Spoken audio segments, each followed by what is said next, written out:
Are you lying awake at night wondering if everyone else your age has their financial life together, while you're still figuring out how to make your paycheck last until the next one? Maybe you're scrolling through social media, seeing people your age buying houses, taking amazing vacations, or talking about their retirement plans, and you can't help but wonder how they're managing to save anything at all. Well, today I'm going to pull back the curtain on what Americans are actually saving at every stage of life, and I guarantee some of these numbers are going to shock you. Some might make you feel surprisingly good about where you stand, while others might serve as a serious wake-up call that it's time to get your savings game together. Hi, and welcome back to my channel. I help people understand money, personal finance, and building wealth without all the confusing jargon that makes your eyes glaze over. If you're interested in finally getting a clear picture of where you should be financially, and maybe even getting ahead of your peers, make sure to subscribe to the channel and hit that like button if this information helps you out. Before we dive into these eye-opening numbers, let me ask you something. When you think about the average person your age and their savings, what comes to mind? Do you picture someone who has their act together, steadily building wealth with a clear plan for the future? Or do you imagine someone who's basically winging it, hoping everything works out while secretly panicking about money? The truth is, most of us have absolutely no idea what normal actually looks like when it comes to savings at different ages. We might have assumptions based on what we see around us, but the reality is often very different from what we imagine. Here's what makes this whole topic so fascinating and frankly a little bit scary. Understanding these benchmarks isn't just about satisfying your curiosity or making yourself feel better or worse about your situation. It's about giving you the information you need to make informed decisions about your financial future. Think about it this way. If you're trying to get in shape, wouldn't you want to know what the average person your age weighs or how much they can bench press? If you're trying to improve your career, wouldn't you want to know what others in your field are earning? Money works exactly the same way. When you understand where you stand compared to everyone else, you can make smarter choices about your spending, saving, and investing. Now, here's where things get really interesting, and this might be the most important thing I tell you in this entire video. The financial industry has created these neat little benchmarks that supposedly tell you exactly how much you should have saved by each decade of your life. Fidelity Investments, one of the biggest names in retirement planning, suggests you should have saved 1 times your annual salary by age 30, 3 times by 40, 6 times by 50, 8 times by 60, and 10 times by age 67. Sounds simple enough, right? Save 15% of your income starting at 25. Invest wisely, and you'll hit these targets, no problem. But here's what they don't tell you in those glossy brochures and financial planning seminars. These recommendations assume you start saving at 25 with a steady income, never lose a job, never have major medical expenses, never help family members financially, and never face any of the curveballs that life loves to throw at us. They also assume you're comfortable retiring at 67, which frankly sounds like a nightmare to a lot of people who want to enjoy their retirement while they're still young enough to actually do things. The reality is much messier and honestly much more interesting than these cookie-cutter recommendations suggest. So, let's break down what's actually happening in the real world, decade by decade, starting with your 20s. Your 20s are supposed to be the time when you're young, broke, and figuring out life, right? Well, according to the experts, you should still be saving like your future depends on it. Because spoiler alert, it absolutely does. The magic of compound interest means that every dollar you save in your 20s is worth significantly more than a dollar you save in your 40s or 50s. It's like planting a tree. The earlier you plant it, the bigger and stronger it grows over time. But let's be realistic about what 20-somethings are actually dealing with. You've got student loans that feel like a monthly mortgage payment, entry-level salaries that barely cover rent in most cities, and a culture that constantly tells you to live your best life and worry about money later. The average household, led by someone between 25 and 34, earns about $85,000 a year after taxes. That might sound decent until you realize that's household income, meaning it could include a spouse or partner, and it's after taxes, so the gross income is significantly higher. Now, using the 50-30-20 rule that financial experts love to throw around, you should be saving 20% of your income. For someone earning that average amount, that's about $17,000 per year, or roughly $1,400 per month. I don't know about you, but when I was in my 20s, finding $1,400 extra dollars every month felt about as realistic as finding a unicorn in my backyard. Here's what's actually happening with people in their 20s. Most are just trying to survive financially while building their careers. They're dealing with student loan payments, high rent costs, and the reality that entry-level jobs often don't pay enough to cover basic living expenses, let alone substantial savings. But here's the thing that might surprise you. Those who do manage to save even small amounts in their 20s are setting themselves up for massive advantages later in life. Consider this scenario. Sarah starts saving just $500 per month at age 25 and continues until she's 65. Assuming a 7% annual return, she'll have over $1.3 million at retirement. Meanwhile, if she waits until 35 to start saving and contributes $1,000 per month, she'll only have about $850,000. Starting earlier with less money beats starting later with more money every single time. But let's get real about the actual numbers. Recent data shows that people in their 20s who have retirement accounts typically have less than $15,000 saved. That's nowhere near the recommended one-time salary by 30. But it's also not nothing. The key insight here is that most 20-somethings who are saving anything at all are ahead of their peers, even if they're behind the theoretical benchmarks. The truth about your 20s is that it's less about hitting specific dollar amounts and more about building the habits that will serve you for the rest of your life. Learning to live below your means, automating your savings, and understanding basic investing principles are worth more than any specific dollar amount. If you can master these skills in your 20s, you'll be light years ahead of people who wait until their 40s to get serious about money. Moving into your 30s, this is where things get really complicated and honestly a bit overwhelming for most people. Your 30s are often when life hits you with its biggest financial challenges all at once. You might be thinking about buying a house, which requires a down payment that could easily be $50,000 or more. You might be starting a family, which comes with costs that can make your head spin. Childcare alone can cost more than many people's rent payments. Meanwhile, you're supposed to be saving 3 times your annual salary for retirement by age 40. For someone earning the average income of about $109,000 for people aged 35 to 44, that means having roughly $327,000 saved for retirement. When you're dealing with mortgage payments, daycare costs, and all the expenses that come with establishing your adult life, saving that much money can feel impossible. Here's where the gap between recommendations and reality becomes really stark. The average person in their 30s actually has about $200,000 in retirement savings, which sounds pretty good until you realize that's just for people who have retirement accounts at all. Plenty of people in their 30s are still building their emergency funds, paying off student loans, or dealing with other financial priorities that make retirement savings feel like a luxury they can't afford. What's really happening in your 30s is a financial juggling act that would impress circus performers. You're trying to balance immediate needs like housing and potentially childcare with long-term goals like retirement savings. You're dealing with career advancement that might require additional education or training costs. You might be helping aging parents while also thinking about your own children's future education expenses. The people who succeed financially during their 30s aren't necessarily the ones who hit every benchmark perfectly. They're the ones who stay consistent with their savings even when life gets expensive and complicated. They might not be saving 15% of their income every single month, but they're contributing something to their retirement accounts regularly, building their emergency funds gradually, and making conscious decisions about their major expenses. But here's something that might make you laugh or cry depending on your perspective.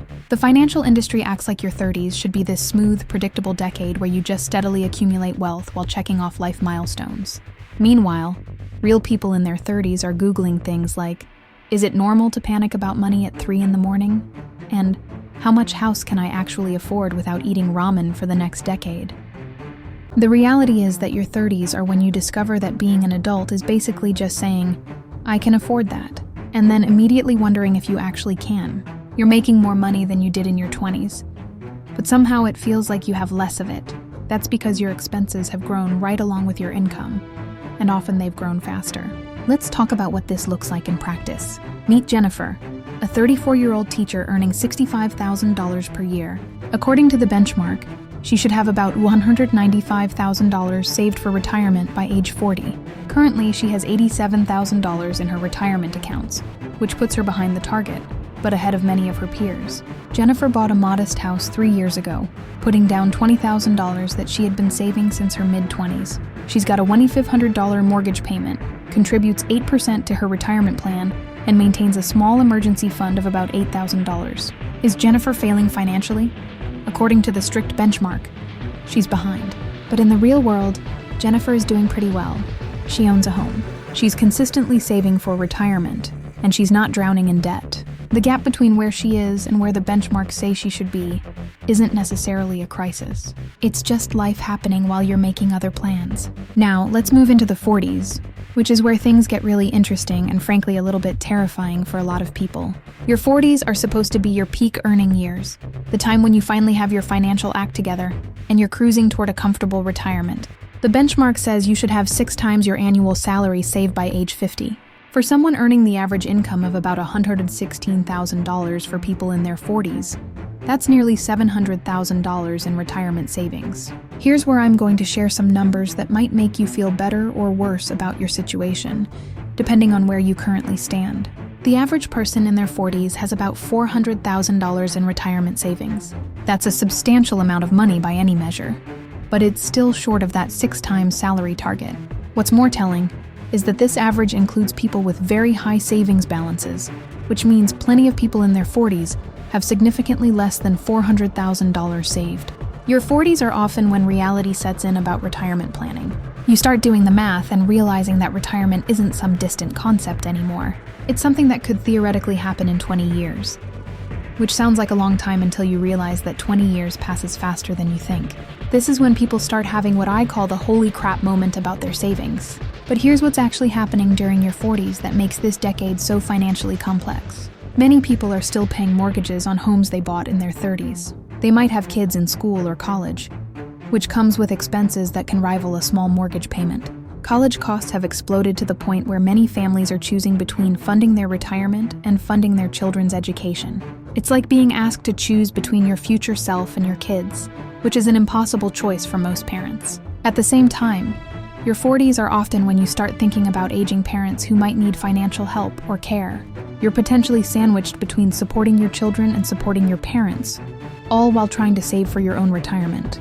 It's enough to make anyone want to hide under the covers and pretend money doesn't exist. Yet, despite all these competing priorities, something interesting happens to many people in their 40s. They start getting serious about money in a way they never have before.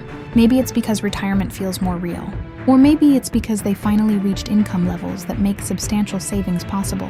Whatever the reason, your 40s are often when people make their biggest strides in wealth building. The people who succeed financially in their 40s have usually figured out how to increase their income while keeping their expenses from growing proportionally.